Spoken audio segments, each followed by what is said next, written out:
Thoubal District leiba tonganba Meira Paibi Singna amatta oina punsinduna Challaigadaba amadi lemna laiyeng bagi khudongchaba leigadaba Lamjing De Addiction Rehabilitation Centre haina mingthonba Rehabilitation Centre ama ngasidagi Khangabok Part 3 Lamdaibungda Hangdokhre kunai kanba punba Meira Paibi Khukampal amasung apunba Meira Paibi Thoubal District Singna Khangabok Part 3 gi Lamdaibungda pangthokpa Rehabilitation Centre Hangdokpagi thorum aduda Khukampal gi President Waikhom Maipak amasung Tentha apunba Meira Paibi ki President Moirangthem Sanatongbina De Addiction Centre adu haunabi matungina Hangdokhre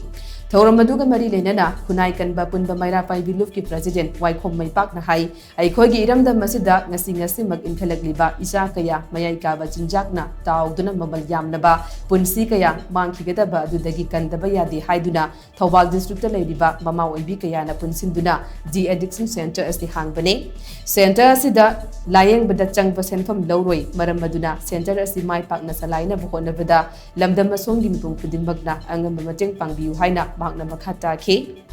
ngasigi thoram maduda District Youth Affairs and Sports Thoubal gi Officer M Devon athokpam gas in dengue provider o budhi amadi Thoubal District ki tonganba mafamdagi lakpa Meira Paibi singsu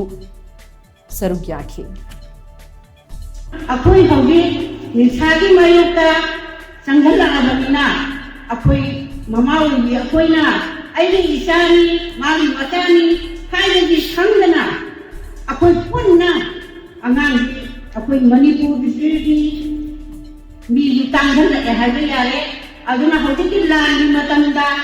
soi ga angang di misata aduna lagi ga angang di akoi amatta manna nindreba